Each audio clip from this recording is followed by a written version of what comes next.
Bear Bets Podcast is back. I'm your host, Bear, Chris Fallica. I'll be joined here by Geoff Schwartz. You're lucky or cursed or whatever you want to, whatever your feeling is. It's just us two today. No guests. So we're going to be the two kicking around Copa and Euro talk for you. First and second rounds of the group play are done in Euro 2024. So we're down to the third group stage matches, and these are always the trickiest matches because you've got some teams that are through, some teams that have nothing to play for. Goal differential can come into play. So this is typically my least favorite round of the group stage to play, just because of the unknown. But I know Geoff, you've been wondering about what do we need for Albania to finish bottom in the group? How you feeling? Okay, I wrote it down. Well, we need Croatia to win, obviously. We need Spain to win. That's the easiest way to do this, Bear. Right. But do we take Croatia to finish last in the group at plus 130 to just hedge some, to get something back if the worst thing happens, right? The number's not what it's something. Italy's plus 2,000. Italy a lot of things have to go wrong for Italy to finish last in the group. Or do we just hold tight, Bear? We hold tight, we stick to our guns, Croatia wins. And then Spain comes out, even though they've won the group already. They play really hard. They try to win, and they beat Albania. What do we do? I would be surprised if Spain did not come out and win. I think that's the look. Their second unit is still better than Albania. They have so much talent. Croatia to finish bottom. That's the interesting play. Maybe it comes down to goal differential. Who knows? I would not put it past Croatia beating Italy. Italy did not look good the other day against Spain at all. They looked slow. They looked disorganized in the back. The only issue is that was against Nico Williams and Yamin Lamal and all the great players that Spain has, and clearly Croatia are not that side. But I think maybe a little Croatia to finish bottom, just in case you get a little 1-1 and Italy just tends to hunker down. I don't hate trying to get a little bit back in case that happens. So maybe I might have to examine that.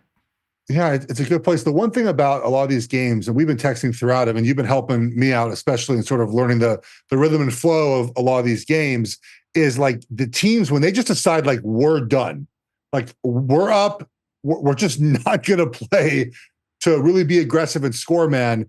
The game just, they finish where they're at, right, Bear? They just grind to a halt unless there's a weird play that happens. And like you're like, yep, this game is done. Both teams are not really trying to score, or one team is packing it in, and then the wager's just done. Like whatever you've wagered on just settles up right there. It's interesting to watch the flow of some of the last 15, 20 minutes of these matches. Yeah, and the other thing is, for those who were watching earlier prior to the Ecuador-Venezuela match, the one thing you can't handicap are red cards. And with Herrera getting sent off 20 minutes in, and you're sitting there, obviously the parlay that I put out in the Bear Bets column earlier today, Belgium to win 1, and I had Venezuela under a goal and a half. Just they weren't going to score twice until, of course, they were playing against a 10-man Ecuador for 70 minutes. Then finally they scored the 64th and 68th minute or something like that. So you can't handicap the red card. You can't handicap penalties. You can't handicap that stuff. So the thought process was right, but the result was not. So just looking, we're looking at match day 3 for the Group A. We have two games on Sunday. Switzerland, Germany, where Germany appear to be poised to finish top the group. Switzerland need to beat Germany in order to get to the top of the group, and you're probably looking maybe. I mean, Scotland were to win and they're sitting on 4 points, that'll probably be good enough to get them through. Hungary, probably their tournament is probably done. I don't think even 3 will be enough. You just don't know what side you're going to see from Germany. They'll be content here for a point. I don't have a pre-flop play for any of these Group A matches. Did you come up with anything? No, I'm waiting till we talk about Group E. I think that's the most fun to figure out that group all tied with 3 points. I think a lot of these, to your point, like it's sort of tough to tell what the motivation is for some of these teams that are probably out of it right now. I guess the one play that you potentially could look at in Group A, and again, the price is no longer what it was and what it could have been, would be Musiala to lead the tournament in goals. He's probably down there around 9-1 or so right now, I think. He is sitting on 2 with 2 players that may not make it to the knockout round. So he could be the only player through with 2 goals. We'll see what happens if he does play, if he does maybe pick up a third in that game against Switzerland. So Monday will be Group B, and we kind of went through that already: Croatia, Italy, Albania, Spain. So we'll skip through to Group C and D, which is Tuesday. We have the 4 matches on Tuesday, and these are a couple of interesting. In C, we have England and Slovenia, and then Denmark and Serbia. England are top the group right now, even though they look non-convincing. They get a point. They get a point against Slovenia, and that will be good enough to give them first place. Denmark can go through as well. Before the tournament, we talked about how it appeared that England and France would both win their groups. Neither is a certainty right now. I thought maybe we were looking at an ARB type situation where one of them would be in the final and we would guarantee ourselves some money. England just looked like a team without a real midfield, putting Trent Alexander-Arnold in a position that he hasn't really played. They haven't. I mean, bringing in Conor Gallagher, people are wondering why Cole Palmer is sitting on the bench. It feels like England are one of those sides that the individual pieces are a hell of a lot greater than the sum of the whole parts. So your concern level on England not only getting to the semifinal, but even winning a game in the knockout round. Look, they're minus 800 to win the group there. So I feel like that's telling you right now what we can see from their next match. But I think there's some concern. They were the slight favorite, right, to win the whole thing, and they haven't looked as good as we expected. But sometimes there's rust, right? Sometimes there's that, you know that you're the favorite and you haven't won in any sort of this, any sort of these tournaments. Since the 1960 Bear? Is that the last time England won a tournament like this? 66 or 60, yeah. There's a lot of pressure on them. I think that kind of has shown early on. So I would expect them to get better throughout it, but I don't know if I would consider them the favorite anymore. Yeah, no, I certainly wouldn't consider them the favorite. And I don't even know if I would consider France, who, I mean, were co-favorite early on. Look, Mbappe has not played but the one game. They have played 2 games now, and they have not produced a goal. The only goal that they got in the opener was an own goal. So, it's a problem. I mean, it's hard to judge it and be too harsh because Mbappe did not play that game against Netherlands. But look, the Dutch had a goal called back on a very questionable offsides VAR type situation, or else France would be in. I hate VAR. Bear. It's my first experience really in the VAR world. They've cost me a lot of money, and on getting excited, for goals that happen. And then my man on Belgium, man, it's killing me. It's killing me. Lukaku's had three. Right now, the Golden Boot standings are own goal 6. Lukaku diminished by VAR at 3, and then 3 players with 2. Right, so VAR and own goal right now are your Golden Boot front runners. Oh man, it is frustrating. Look, I understand the point of it. I'm for getting calls right, Bear, but I think sometimes when you're watching the guy's offsides by a pinky, you're like, is it the spirit of replay? He's offsides. I get it, Bear. I'm for the right call being made. The spirit of replay is supposed to overturn egregious errors, right? We talked to Stu about this on last podcast about the handball. I don't think we actually talked about it on the air, but his was the same comment. It didn't really change the trajectory of the ball. It had to be passed, and then someone had to score. And I get the point of getting it correct, but I feel like it should fix egregious errors, and it feels like VAR doesn't always do that. And then the Lukaku goal on today was basically a kneecap that was inches offsides. You look at Group D, and we talk about France. I don't even know if I would make them a co-favorite right now. We went into the reasons. They, however, should get all 3 points against Poland. Poland are completely done, completely eliminated. So they're just going to go out and, I would think, just try to attack and press and just try and pull the upset and beat France. So you're probably looking at a situation here where I would be looking at a France team total. I would be looking at France to win. Yeah. If you want to maybe play both teams to score, you could, because France certainly could have given up a goal or two by now. So I as an under player, I'd be careful about looking at an under here. I think this is one of those games that could get a little chaotic. So anything else in either of the Group D matches that you liked? I mean, Poland's allowed 5 goals, by far the most in their group. So if you're looking at maybe France to get on the board in this one, what would you do? Over 1.5 for France? Would that be a play? Yeah, for you? I don't know what I'm sure that's going to be trying to see what it is. A little bit of juice, but there is one play for France that I would make, and he hadn't been listed. It was funny, the other night on Twitter, I had posted, has anybody seen a most outstanding player of the tournament price on N'Golo Kante? This was after the first game, and someone finally replied, like, Bet365 had him at 40-1.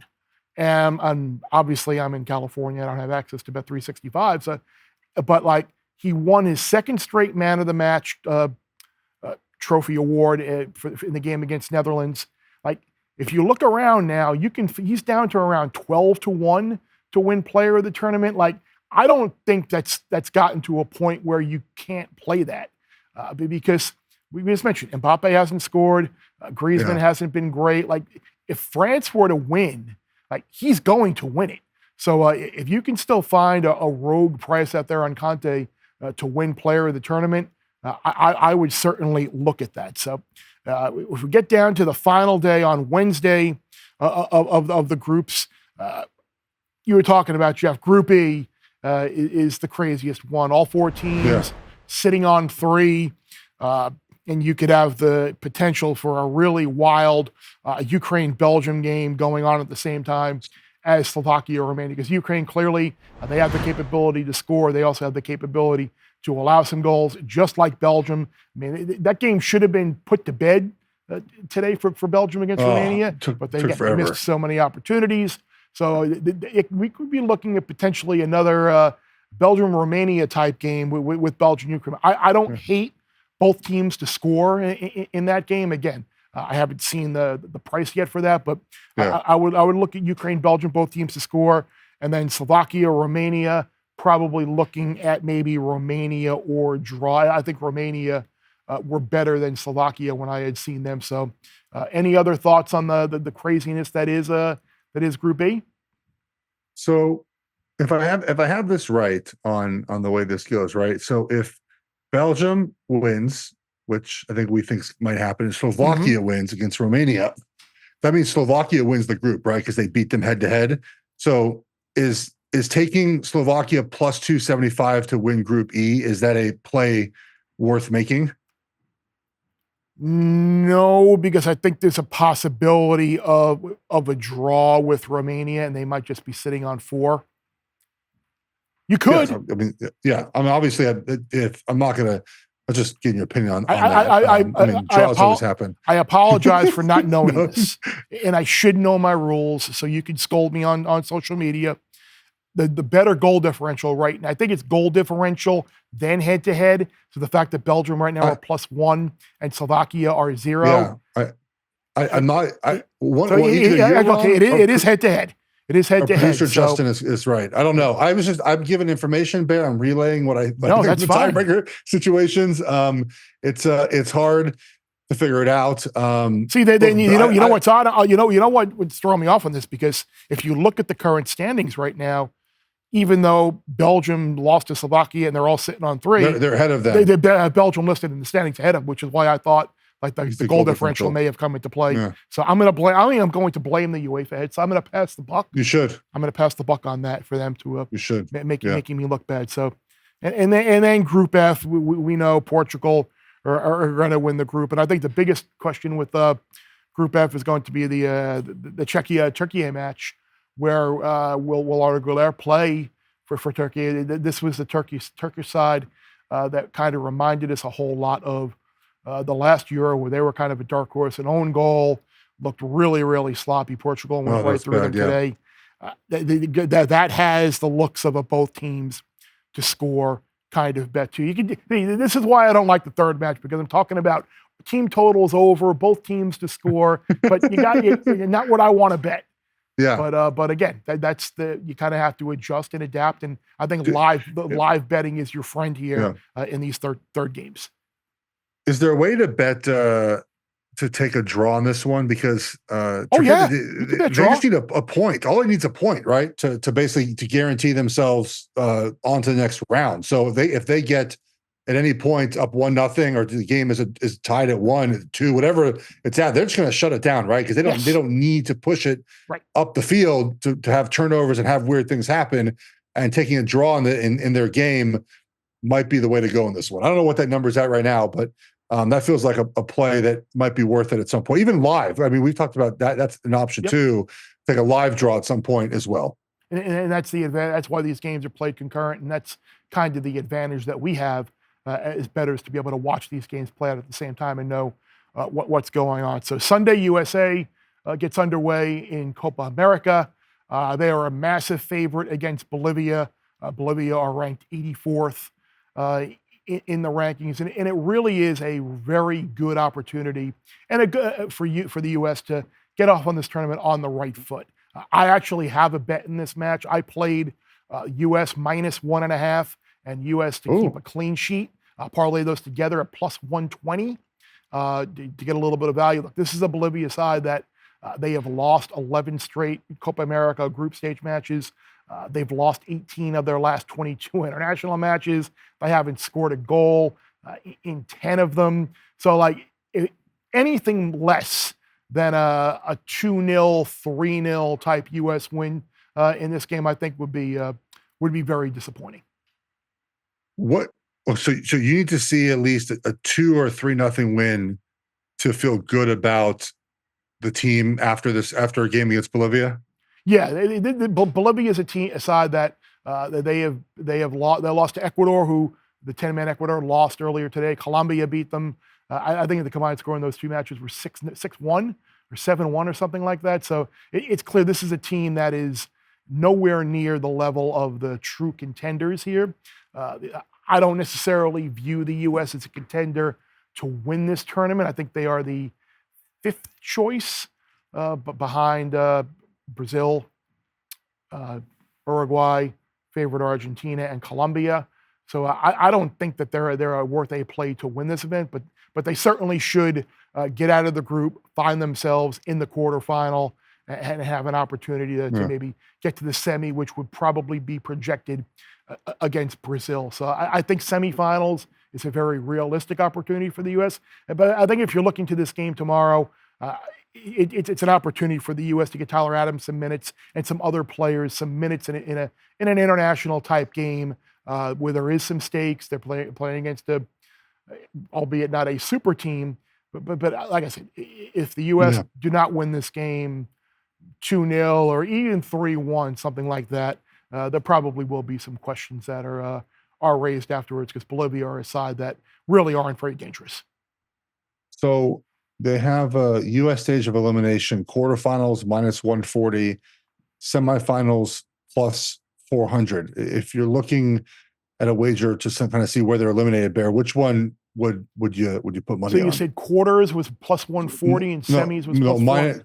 Quarters actually -140. Semifinals is +400. You can arbit. Shoot. You just get your arbitrage calculator out, lay the 140, take the 400, figure it out. Like that's a because like I said, group elimination is not really an option.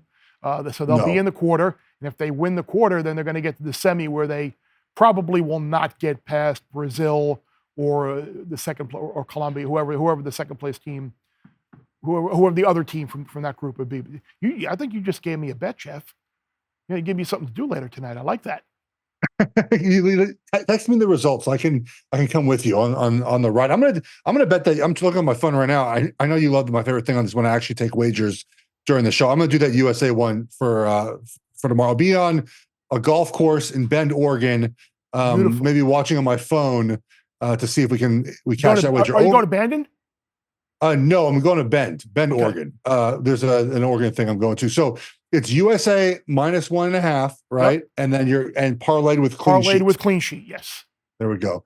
What do you have to see just in general from USA to feel good about where the program's going? Because look, we've talked about my soccer knowledge, but I put the research on. I read and I looked up a bunch of USA stuff today and to prepare for this, and it seems like the outlook isn't terribly rosy with sort of the lack of strikers, the coaching maybe. Like, what do you need to see from them in this tournament to sort of feel good about where they're headed in the future?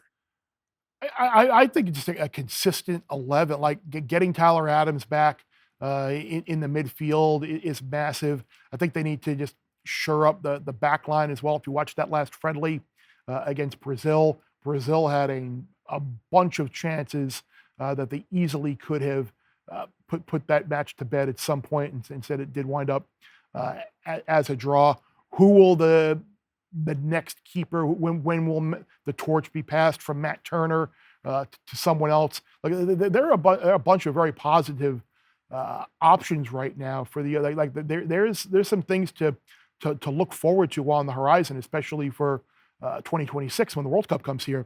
But here, I think you're looking at a situation where we talked about this with Stu on our preview. Like, you don't want to treat this as a dress rehearsal, but at the same time, I think you need to be realistic to kind of figure out where you are, get the best possible result you can get here, and then reassess everything for 2 years from now.